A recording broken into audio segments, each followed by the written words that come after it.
It was supposed to be the happiest time of my life. My wedding was just a month away, and everything felt like a dream coming true. The love of my life, Ethan and I had spent months planning every detail. From the flowers to the cake to the venue, every piece of the puzzle was falling into place. We had chosen a beautiful historic mansion for our wedding, a place I had loved since childhood. The big day would be perfect, or so I thought. But life has a way of throwing curveballs when you least expect them. The first crack in my perfect picture came on a quiet Sunday evening. I was sitting in the living room, flipping through my wedding planner, when my phone buzzed.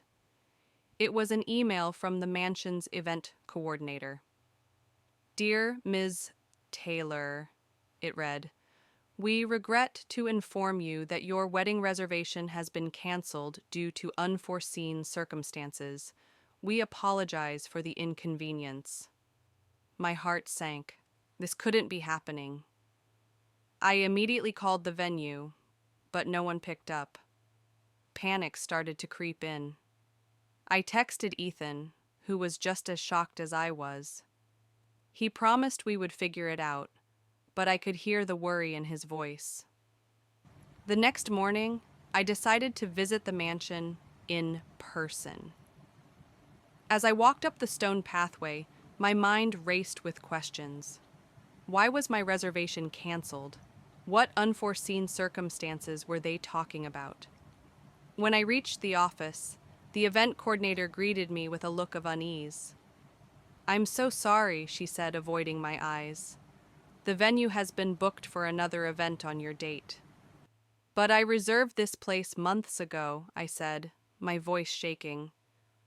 "How can it suddenly be unavailable?" She hesitated before answering.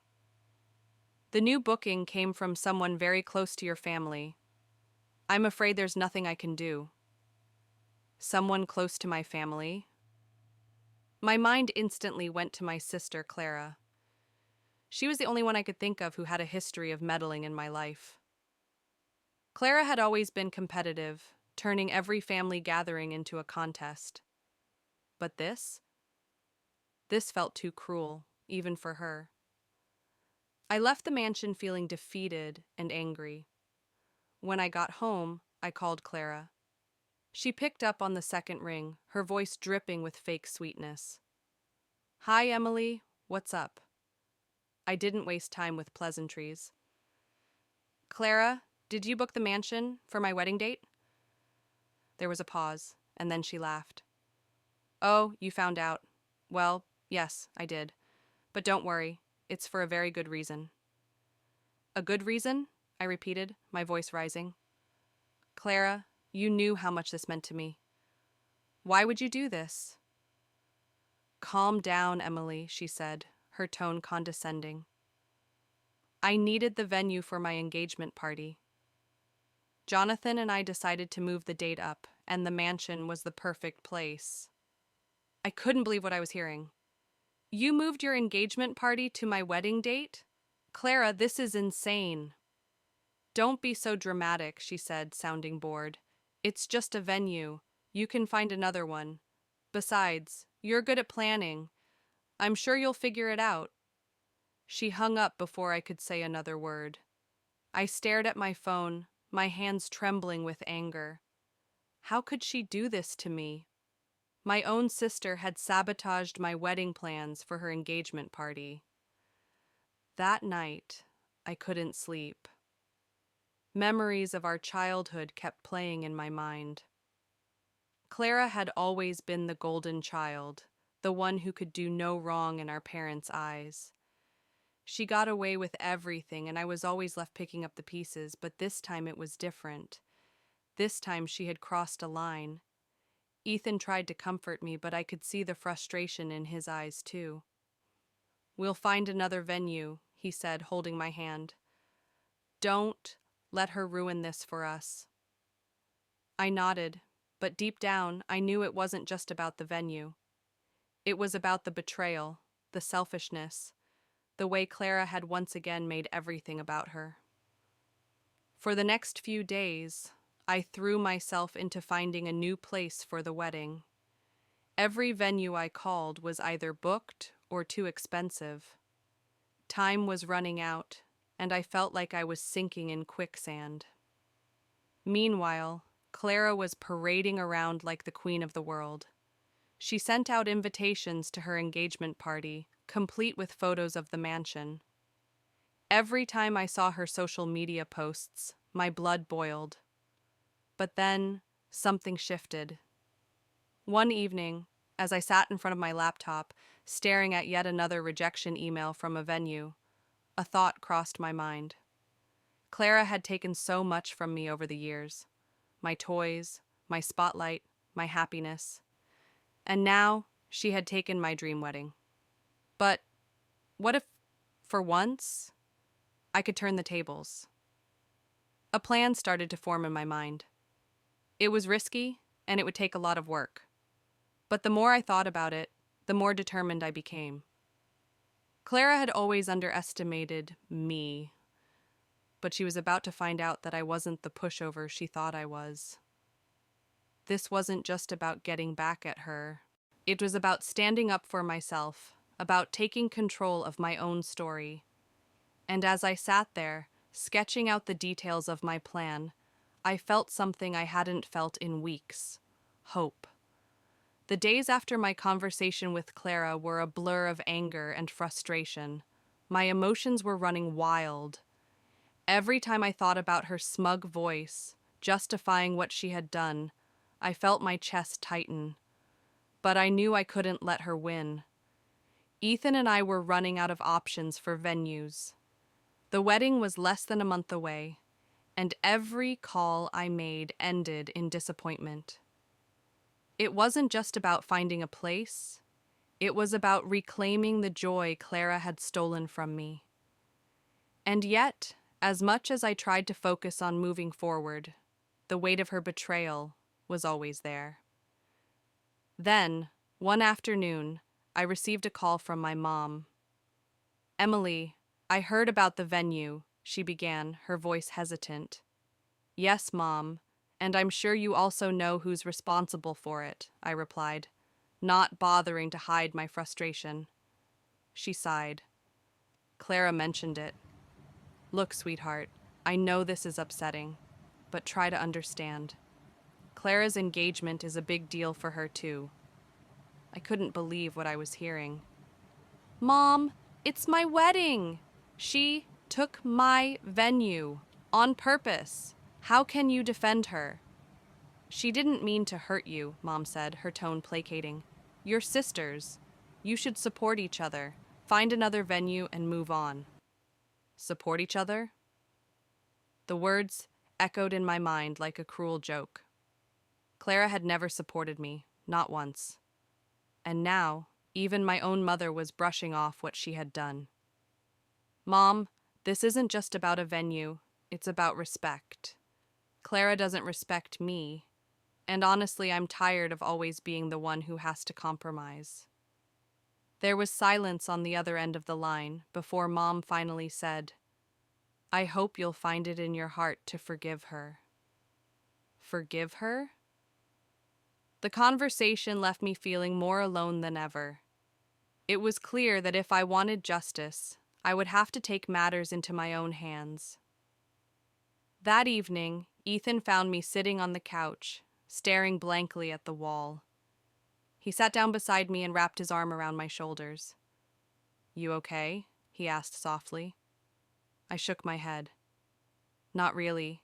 It feels like everyone is on her side, like what she did doesn't matter." Ethan nodded, his jaw tightening.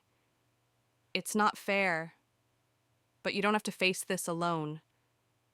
Whatever you decide to do, I'm with you." His words gave me the strength I needed. Clara might have stolen my venue, but she hadn't stolen my spirit. I wasn't going to let her ruin my wedding, or my life. Over the next few days, I started putting my plan into motion. I began by reaching out to people who knew Clara well: old friends, acquaintances, even a few of her former colleagues. What I discovered was a treasure trove of stories about her manipulative and selfish behavior. It seemed I wasn't the only one who had been burned by Clara's antics. One particular story stood out. A friend of hers mentioned how Clara had once thrown a fit at a charity gala because the spotlight wasn't on her. The image of Clara, red-faced and fuming, was both infuriating and oddly satisfying. But gathering stories wasn't enough. I needed something more tangible, something that would truly expose her for who she was. And then it hit me. Her engagement party. Clara had spent weeks bragging about how perfect it would be. She had even hired a high-end event planner to ensure everything went smoothly. If there was one thing Clara cared about, it was her image. Ruining her engagement party would hit her where it hurt the most. The idea was risky, and it required careful planning. I started by reaching out to the staff at the mansion. I needed to find a way to disrupt the event without getting caught. It was a delicate balance, just enough chaos to make a statement, but not so much that it would backfire. As the date of the engagement party approached, my nerves were on edge. I knew I was walking a fine line, but I also knew I couldn't back down. Clara had taken so much from me, and it was time for her to face the consequences of her actions. Ethan was my rock throughout the process. He helped me fine-tune every detail of the plan, making sure there were no loose ends. "Are you sure about this?" he asked one night, his eyes searching mine. I nodded. "Clara needs to learn that she can't keep walking all over people. And honestly, I need to do this. For myself." He squeezed my hand.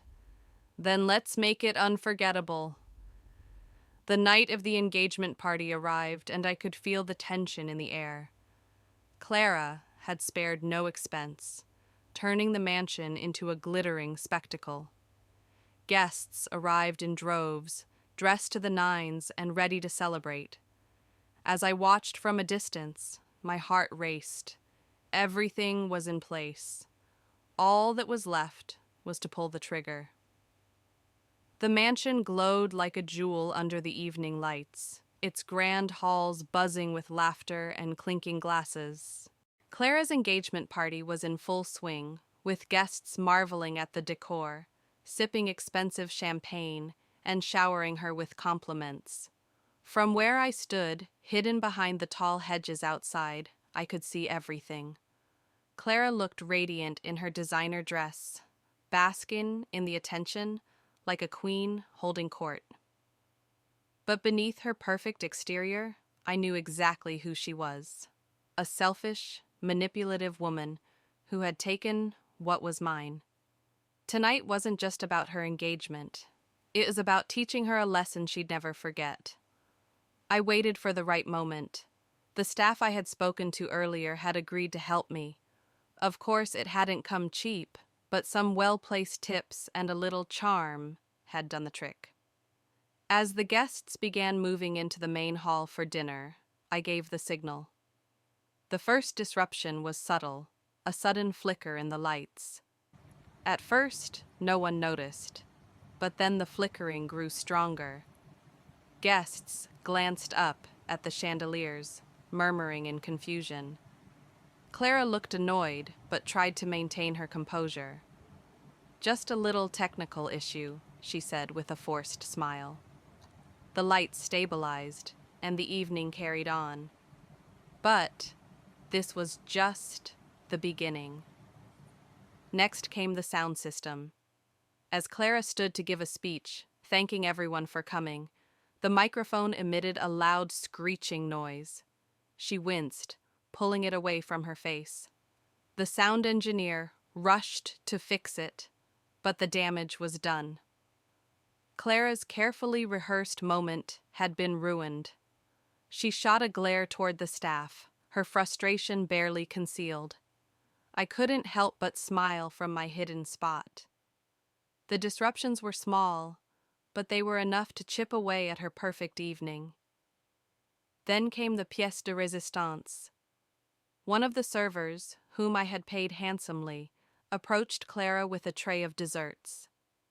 As he leaned forward to place the tray on the table, he accidentally tipped it over, spilling the sticky, sugary treats all over her pristine dress.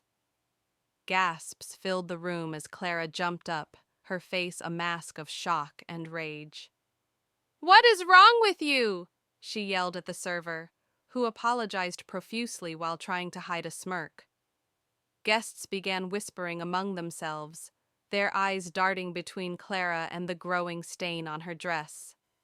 For someone who thrived on appearances, this was a nightmare. But the chaos didn't stop there. As Clara stormed off to clean up, the lights flickered again, and this time they went out completely. The room plunged into darkness, and guests started murmuring in confusion. "Everyone, please remain calm," one of the event staff said, trying to manage the situation. In the darkness, a projector came to life, casting a bright beam onto one of the walls. A slideshow began playing, showing photos of Clara in less than flattering moments. Some were from her wild college days, others from parties where she had been less than kind to others. The guests' murmurs turned into laughter and gasps. "I remember that night," someone exclaimed. "She was a total mess." Clara returned to the hall just as the slideshow reached its peak. Her face went pale as she saw the images, and she screamed, "Turn that off! Turn it off right now!" The staff pretended to fumble with the projector, dragging out her humiliation for a few more agonizing moments before finally shutting it down. By now, the atmosphere in the room had shifted. Guests were no longer impressed by the grandeur of the party. Instead, they were exchanging knowing looks and stifled laughs, their conversations buzzing with gossip about Clara. Clara, for her part, was fuming. She turned to Jonathan, her fiancé, who looked equally embarrassed. "This is a disaster," she hissed. "Who is responsible for this?" I stayed hidden, watching the chaos unfold.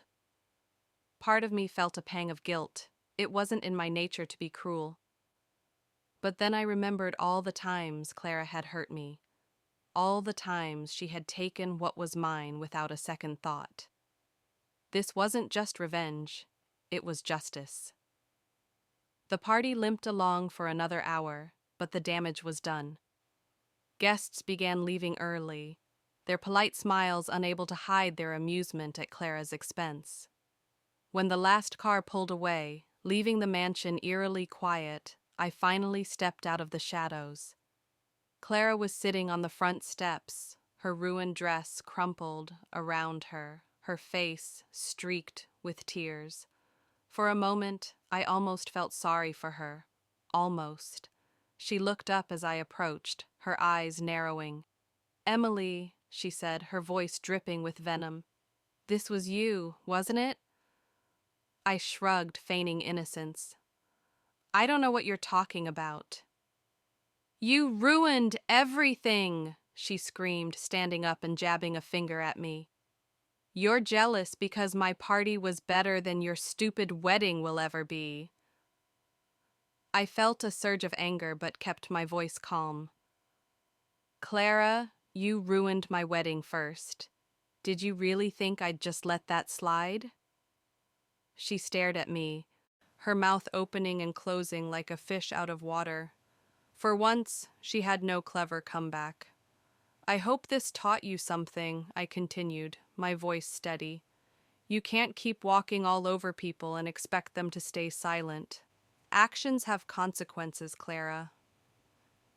I turned and walked away, leaving her standing there in stunned silence. As I got into my car and drove off, I felt a weight lift from my shoulders. For the first time in years, I felt free. The next morning, I woke up to a flood of text messages and missed calls. Word about Clara's disastrous engagement party had spread like wildfire. Family members, friends, and even distant relatives were reaching out, asking if I had heard what happened. "Did you see Clara's party last night?" one message read. "I can't believe it. It was so embarrassing for her," said another. I didn't reply to any of them. Instead, I sat in my living room, sipping coffee and scrolling through social media. Clara's engagement party was trending among our mutual friends. People were posting pictures, videos, and memes about the chaos. One post showed a photo of Clara's ruined dress with the caption, "When you try to outshine someone else's happiness, and karma strikes back." I couldn't help but smile. Clara had always craved attention, but this wasn't the kind she wanted. Just as I was enjoying the quiet satisfaction of the moment, my phone rang. It was my mother. "Emily, what did you do?" she demanded as soon as I picked up. "Good morning to you too, Mom," I said calmly. "Don't play innocent," she snapped. "Clara told me everything. She said you ruined her engagement party on purpose." I took a deep breath. "Mom, did Clara also tell you that she canceled my wedding venue for her party? That she knew how much that place meant to me and didn't care?" There was silence on the other end. Finally, my mother said, "Clara mentioned something about it, but—" "No buts, Mom," I interrupted. "She's been selfish her whole life, and you've always defended her. This time, she crossed a line, and I'm not going to apologize for standing up for myself." My mother sighed heavily. "I don't know what's gotten into you two. You're sisters. You should be supporting each other, not tearing each other down." I hung up the phone, frustrated. My mother always took Clara's side, no matter what. It didn't matter how much Clara hurt me. She was the golden child, and I was expected to forgive and forget. But not this time. Later that day, Ethan came over to check on me. He brought flowers and my favorite takeout, trying to cheer me up. "You look like you've had a rough morning," he said, handing me the bouquet. I laughed. "You have no idea. Mom called and, of course, she's blaming me for everything." Ethan shook his head. "Why am I not surprised? Clara can do no wrong in her eyes." We sat on the couch, eating and talking about what had happened. Ethan was my rock through all of this, reminding me that I deserved happiness and that Clara's actions didn't define me. As we talked, my phone buzzed again. This time, it was a message from Clara. "Meet me at the cafe on Main Street at 4 p.m. We need to talk." I showed Ethan the message. "Should I go?" I asked. He hesitated. "It's up to you. If you think it'll help, then go. But don't let her manipulate you." At 4 p.m., I arrived at the cafe, unsure of what to expect. Clara was already there, sitting at a corner table with a cup of coffee in front of her. She looked different, tired, almost vulnerable. "Thanks for coming," she said as I sat down.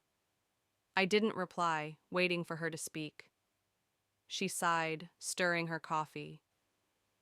"Look, Emily, I know I messed up. I shouldn't have taken your wedding venue. It was selfish, and I wasn't thinking about how it would affect you." Her words surprised me. Clara rarely admitted she was wrong. "I've always been competitive with you," she continued. "Ever since we were kids, I felt like I had to prove something. But I went too far this time, and I'm sorry." I studied her face, trying to gauge if she was being sincere. For once, she seemed genuine. "I appreciate your apology," I said finally. "But Clara, this isn't just about the venue. You've been treating me like this our whole lives. I'm tired of feeling like I don't matter." She nodded slowly. "I know. I've been a terrible sister, and I want to make things right. I've already canceled my engagement party plans for the mansion. The date is yours again." My jaw dropped. "You're giving me the venue back?" "Yes," she said, smiling weakly. "It's the least I can do." For the first time in years, I saw a glimpse of the sister I used to look up to. Maybe, just maybe, this was a turning point for us. As I walked out of the cafe, I felt a mix of emotions: relief, hope, and a little skepticism. Clara's apology was a step in the right direction, but trust would take time. One thing was certain, though: my wedding day was back on track. The days after Clara's apology felt surreal. I had spent so long being angry and hurt that I didn't know how to feel now. She had given the venue back, which was more than I ever expected. Still, I couldn't fully trust her just yet. Clara was known for being unpredictable, and I wasn't sure if this change of heart would last. Ethan and I immediately got to work. We contacted the mansion's event coordinator to confirm that the venue was officially ours again. When she gave us the green light, I felt like a huge weight had been lifted off my shoulders. My dream wedding was back on track, and for the first time in weeks, I allowed myself to get excited again. But the excitement didn't last long. A week later, I received an unexpected call from one of Clara's close friends, Melissa. She sounded hesitant, but said she felt like I needed to know something. "Emily," Melissa began, "I don't want to stir up drama, but Clara has been saying some things that don't sit right with me." My stomach dropped. "What do you mean?" "She's been telling people that she only gave the venue back because she didn't want to look bad after the engagement party disaster. She's acting like she's the victim, saying you're the one who overreacted. I just thought you should know." I thanked Melissa and hung up, my mind racing. Clara's apology suddenly felt hollow. If she was going around playing the victim, had she really meant anything she said? Was giving the venue back just another way to manipulate the situation in her favor? Ethan noticed my mood as soon as he got home that evening. "What's wrong?" he asked, sitting beside me. I told him about Melissa's call, and his face darkened. "I knew it was too good to be true," he said. "Clara doesn't change overnight, Emily. You need to be careful." He was right, of course. Clara had spent years making everything about herself. Expecting her to suddenly become selfless was probably unrealistic. Still, I didn't want to let her ruin this for me again. Determined not to let Clara's behavior overshadow my happiness, I focused on finalizing the wedding details. Ethan and I visited the mansion to plan the layout, the decorations, and the schedule for the day. Every little detail brought us closer to the wedding we had dreamed of. Meanwhile, Clara stayed mostly quiet. She didn't call or text, and she didn't post anything on social media. It was unsettling, like the calm before a storm. I couldn't shake the feeling that she was up to something, but I had no proof. Then, 2 weeks before the wedding, it happened. I was at home, going over the seating chart, when I got a call from the florist. The woman on the other end sounded confused. "Hi, Emily," she said. "I just wanted to confirm the changes you requested for your floral arrangements." "Changes?" I repeated. "What changes?" She hesitated. "Someone called this morning, claiming to be you. They said you wanted to cancel the lilies and replace them with roses. They also asked to reduce the quantity of bouquets." My blood ran cold. I hadn't made any such changes. "That wasn't me," I said firmly. "Please don't make any changes unless you hear directly from me." The florist apologized and assured me everything would stay as planned. As soon as I hung up, I knew who was behind it. Clara. No one else would have the motive or the audacity to interfere with my wedding plans like this. Ethan was furious when I told him. "This is going too far," he said. "She's trying to sabotage your wedding again. You need to confront her." I agreed. Enough was enough. I called Clara and didn't bother with pleasantries.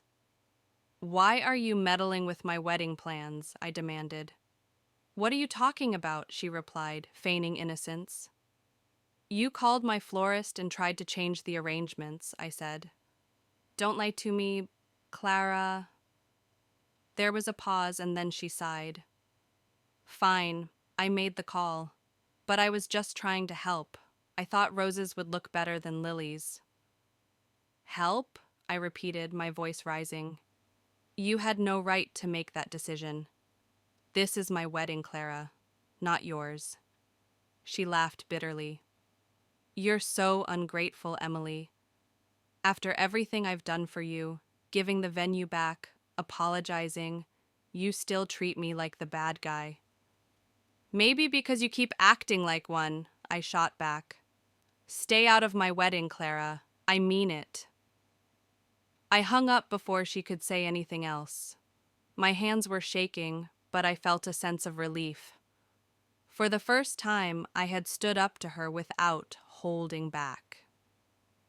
As the wedding day approached, I made sure to double-check every detail. I informed all the vendors to only take instructions directly from me or Ethan. Clara wasn't going to ruin this for me, not this time. And yet, I couldn't shake the feeling that she wasn't done. Clara never accepted defeat easily, and I knew she'd try something else. But this time, I was ready for her. The day of the wedding finally arrived. Despite all the chaos and Clara's meddling, everything looked perfect. The mansion was breathtaking, decorated with soft white lilies, twinkling fairy lights, and elegant drapes that matched our theme. Ethan and I were ready to start a new chapter of our lives, surrounded by family and friends. But deep down, I was still on edge. I knew Clara wouldn't go down quietly, and I couldn't shake the feeling that she had something planned. I told Ethan my concerns, and he promised to keep an eye on her during the day. Guests started arriving, their excitement contagious. I greeted family members and friends, feeling a mix of nerves and happiness. When Clara walked in, dressed in an extravagant gown that looked almost bridal, I wasn't surprised. She smiled at me like nothing had happened, as if the past few weeks of drama didn't exist. "You look beautiful, Emily," she said, her voice sugary sweet. "Thank you, Clara," I replied, keeping my tone neutral. I didn't want to start anything today. This was my day, and I wouldn't let her ruin it. The ceremony was magical.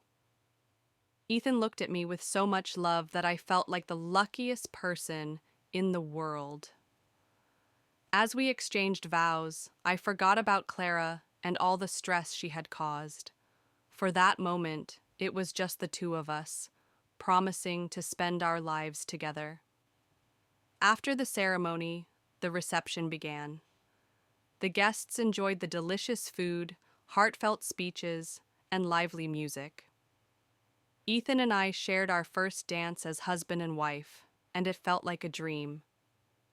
But as the evening went on, I noticed Clara whispering to a group of guests, her expression smug. My instincts told me she was up to something, so I decided to stay alert. Sure enough, just as the DJ announced the start of the open dance floor, Clara grabbed the microphone. "Excuse me, everyone," she said, her voice cutting through the chatter. "I just wanted to take a moment to say a few words about my dear sister." The room went silent, all eyes on her. My heart raced as I wondered what she was about to do. "Emily and I have had our ups and downs," she began, smiling sweetly. "But, in the end, family is what matters most. I'm so happy to see her find love and start this new chapter with Ethan. Her words sounded sincere, but I knew Clara too well. She wasn't done.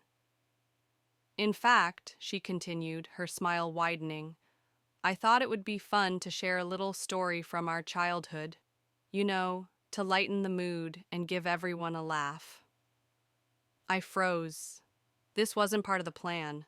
Clara had a knack for turning innocent stories into embarrassing tales, and I wasn't about to let her steal the spotlight. Before she could say more, Ethan stepped forward and took the microphone from her. Thank you, Clara, he said smoothly. But tonight is about celebrating love and happiness, not old stories.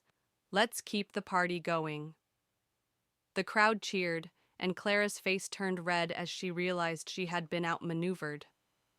She slinked back to her table, clearly annoyed. Ethan winked at me, and I felt a surge of gratitude. He had my back, no matter what. As the night went on, I let myself relax and enjoy the celebration. Clara tried to cause more drama, but no one paid her any attention. Her antics only made her look desperate, and by the end of the night, it was clear that she had lost. The wedding turned out even better than I had imagined. It wasn't just about the decorations, the venue, or the food. It was about the love and support of the people who truly cared about us. Clara might have tried to ruin it, but she failed. A few days later, I received a message from Clara. It was short and cold. Congrats on the wedding. Don't expect me to be around much anymore. I stared at the message for a while before replying. Thank you, Clara. I wish you the best. For the first time, I felt free. I didn't need her approval or her fake kindness. I had built a life filled with love, happiness, and true support, and that was all I needed. As Ethan and I left for our honeymoon, I looked back on everything that had happened and smiled. Clara's actions had tested me, but they had also shown me my strength. I had stood up for myself and created the wedding of my dreams, despite all the obstacles. In the end, love and resilience won. And for the first time in a long time, I felt at peace.